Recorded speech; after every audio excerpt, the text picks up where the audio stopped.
बिस्मिल्लाहिर्रहमानिर्रहीम। अस्सलाम वालेकुम स्टूडेंट्स।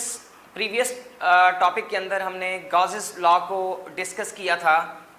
आज गॉसेस लॉ की हम एप्लीकेशंस को स्टार्ट करने जा रहे हैं।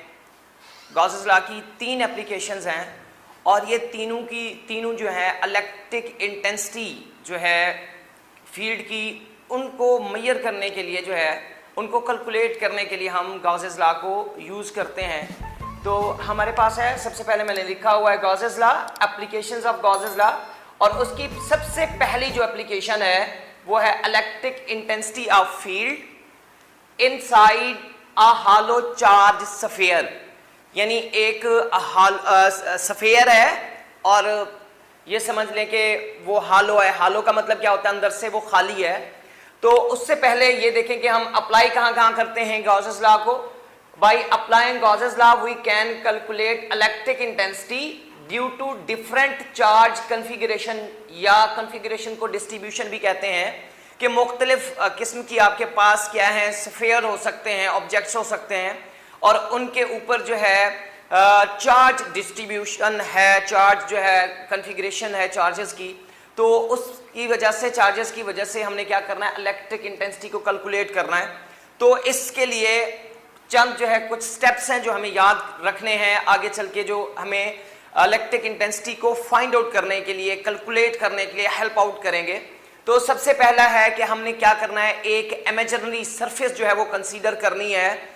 वो सरफेस, शर्त यह है कि जिस पॉइंट के ऊपर आप इलेक्ट्रिक इंटेंसिटी को फाइंड आउट करना चाह रहे हैं उस पॉइंट को कट करें, उस पॉइंट में से गुजरे, और उस जो है हम इमेजिनरी सरफेस को गॉसियन सरफेस भी कहते हैं।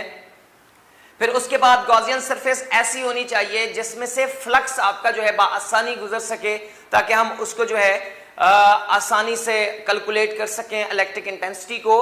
इसी तरह फिर है कि charge enclosed bye Gaussian surface जो है, गॉसियन सरफेस जो है स्फेरिकल सरफेस है, उसके अंदर जो इनक्लोज्ड होगा चार्ज वो जो है कैलकुलेट करना है। उसके बाद फाइनली जो है गॉसेस लॉ को अप्लाई करके हमने इलेक्ट्रिक इंटेंसिटीज को फाइंड आउट करना है।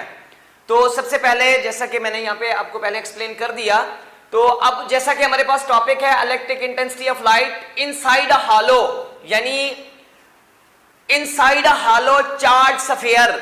एक चार्ज स्फीयर होगा जो अंदर से खाली होगा, उसके अंदर में हमने किसी पॉइंट के ऊपर जाके इलेक्ट्रिक इंटेंसिटी को फाइंड आउट करना है। तो सबसे पहले बात यहां पे है स्फीयर की। तो मैंने यहां पे लिखा है कि पहले हम क्यों ना स्फीयर्स को समझ लें।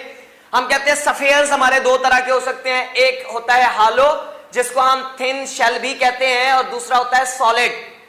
तो हॉलो का मतलब होता है अंदर से खाली, यानी ना, जो भरा हुआ ना हो, जबकि सॉलिड जो होता है वो अंदर से भरा हुआ होता है, खाली नहीं होता। तो हॉलो के लिए कुछ कंडीशंस हैं, केसेस हैं। कंडक्टिंग भी है, हॉलो जो है वो कंडक्टिंग भी हो सकते हैं और नॉन कंडक्टिंग भी हो सकते हैं। इसी तरह आपके पास सॉलिड जो है वो कंडक्टिंग भी होते हैं और नॉन कंडक्टिंग भी होते हैं, जैसे मैंने लिखा हुआ है। अब स्टूडेंट्स, हॉलो जो स्फीयर है उसमें कंडक्टिंग और नॉन कंडक्टिंग, और इसी तरह जो आपके पास सॉलिड है और सॉलिड के अंदर जो कंडक्टिंग केस है, इन केसेस के अंदर जो चार्ज कन्फिगरेशन है या चार्ज डिस्ट्रीब्यूशन है वो ओवर द सरफेस होती है, यानी सरफेस के ऊपर सारे चार्जेस डिस्ट्रीब्यूट होते हैं, अंदर नहीं होते। जबकि नॉन कंडक्टिंग जो सॉलिड है उनके इनसाइड चार्ज एग्जिस्ट करते हैं। ऐसा समझ लें कि पूरी बॉडी के अंदर जो है वो चार्ज प्रेजेंट होते हैं। तो अब सबसे पहले हम कंसीडर करेंगे, consider a hollow conducting sphere of radius r having uniform configuration of positive charge q on its surface। अब मिसाल के तौर पे ये जो ब्लैक कलर का आपको सर्कल नजर आ रहा है, ये जो सर्कल है ये हमारे पास है हॉलो कंडक्टिंग स्फीयर। क्या है हॉलो कंडक्टिंग स्फीयर? हॉलो का मतलब, जैसे मैंने कहा कि ये क्या है, अंदर से बिल्कुल खाली है। अब हम कहते हैं कि इसके सेंटर से अगर इसका रेडियस देखें तो वो r है और यूनिफॉर्म कन्फिगरेशन है पॉजिटिव चार्ज की। ये देखें, इसकी सरफेस के ऊपर जो है मैंने ये सारे पॉजिटिव चार्ज जो है ये डिस्ट्रीब्यूट किए हुए हैं। अब हमें यह कहा गया है स्टूडेंट्स कि आप ना कोई पॉइंट सिलेक्ट कर लें, जैसा कि मैंने यहां पे पॉइंट P सिलेक्ट किया हुआ है। तो हमें कहा गया है कि इस P के ऊपर जो है आप इलेक्ट्रिक इंटेंसिटी जो है वो फाइंड आउट करें। तो सबसे पहले हमें कौन सा प्रोसेस करना पड़ेगा? सबसे पहले हमें एक suitable Gaussian surface, imaginary surface जो है वो क्या करनी पड़ेगी, कंसीडर करनी पड़ेगी उस पॉइंट के अराउंड, यानी जहां से आपकी इलेक्ट्रिक फील्ड ऑफ लाइंस निकल रही हो, यानी आपको जहां से फ्लक्स मिल रहा हो। जैसा कि मैंने यहां पे लिखा है, आप इस पे गौर करके इसको समझ सकते हैं। अब अगर एक बात देखें, यहां पे हम कहते हैं कि इस सेंटर से इस गॉसियन जो सरफेस है, गॉसियन का जो रेडियस है वो आर प्राइम लिखा हुआ है। अब यहां पे लेट करेंगे phi be the flux through close surface where R prime जो है वो लेस देन है आर से। इसका क्या मतलब है कि मैंने यहां पे बनाया है कि आपके पास जो इस हालो स्फीयर का जो रेडियस है वो बड़ा होगा, क्योंकि आप उस पॉइंट पे गॉसियन सरफेस जो है वो कंसीडर कर रहे हैं जिस पॉइंट पे इलेक्ट्रिक फील्ड को आपने कैलकुलेट करना है। जबकि अगर आप इस पूरे स्फीयर का, यानी इस पूरे हॉलो ऑब्जेक्ट का देखें तो यहां पे तो पूरा आपको रेडियस लेना पड़ेगा। इस वजह से हम कहते हैं कि आर प्राइम जो है वो छोटा होगा आर से।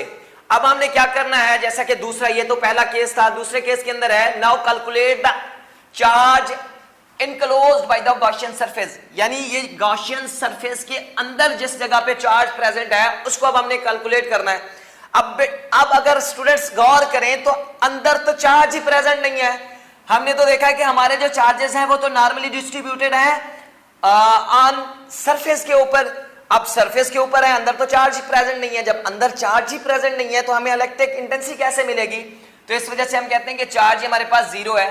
अब थर्ड केस के अंदर हमने क्या करना है, now applying Gauss's law. Gauss's law हम जानते हैं कि electric flux is equal to होता है Q ओवर एप्सिलॉन नॉट, और इसी तरह Q E जो है वो हो जाएगा, Q हम जानते हैं कि हमारे पास क्या है, वो जीरो के इक्वल है, तो zero over something is equal to zero, और ये इक्वेशन मैंने 1 बना दी।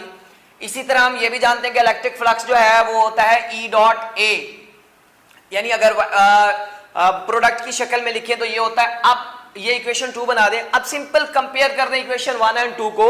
जब हम इक्वेशन 1 और 2 को कंपेयर करते हैं तो E dot A is equal to, यानी आप इक्वेशन 1 की वैल्यू ये पुट कर दें, इक्वेशन 2 की वैल्यू ये पुट कर दें, तो आपके पास E dot A is equal to 0 आ गया। अब यहां पे आपने गौर करना है बट एरिया, यानी area vector does not equal to 0। इसकी वजह हम कहते हैं कि अगर गौर करें इस वाले स्फीयर को देखें तो भी उसका एरिया है, अगर इस गॉसियन सरफेस का एरिया देखें तो भी उसका एरिया है, लेकिन हाँ ये हो सकता है कि आपकी इलेक्ट्रिक इंटेंसिटी जो है वो 0 हो सकती है। जैसा कि अंदर जो है कोई चार्ज ही प्रेजेंट नहीं है, चार्ज प्रेजेंट नहीं है तो इलेक्ट्रिक फील्ड ऑफ लाइंस ही किसी एरिया में से पास नहीं करेंगी।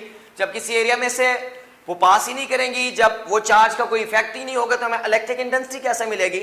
तो यहाँ पे हमारे पास इलेक्ट्रिक इंटेंसिटी 0 हो जाएगी।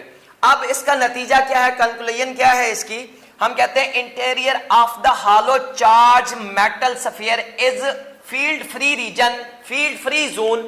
यानी अगर आप गौर करें ये जो हॉलो चार्ज मेटल स्फीयर है तो इसके अंदर जो है कोई फील्ड एग्जिस्ट नहीं करती। ये जो आपका हॉलो चार्ज स्फीयर है ये बिल्कुल अंदर से खाली है, इसके अंदर कोई इलेक्ट्रिक फील्ड एग्जिस्ट नहीं करती।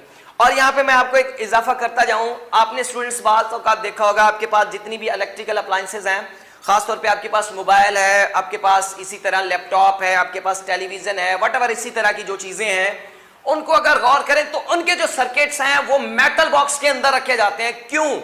इस वजह से रखे जाते हैं ताकि उनको इलेक्ट्रिक फील्ड के इफेक्ट से जो है बचाया जाए। किस इफेक्ट से? इलेक्ट्रिक फील्ड का इफेक्ट जो है उससे बचाया जाए। यहां पे मैंने एक और पॉइंट लिखा है, any apparatus within a metal enclosure is shield from electric field। तो इसका क्या मतलब है? अब जैसा कि ये देख रहे हैं, ये जो आपके चार्जेस हैं एक शील्ड की शक्ल में है। पहली बात, एक तो इनकी अपनी field inside the hollow sphere नहीं है।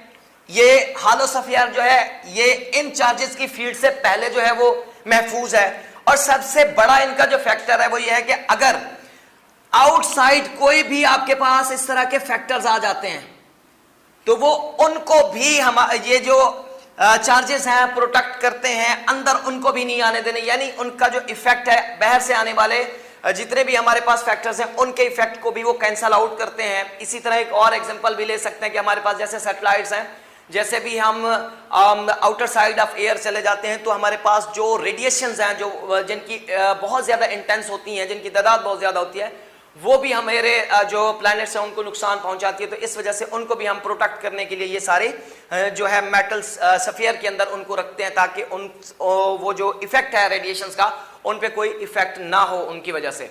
तो जी स्टूडेंट्स, ये था हमारा आज का टॉपिक। इंशाल्लाह नेक्स्ट टॉपिक के साथ जल्द हाजिर होंगे। अल्लाह हाफिज़।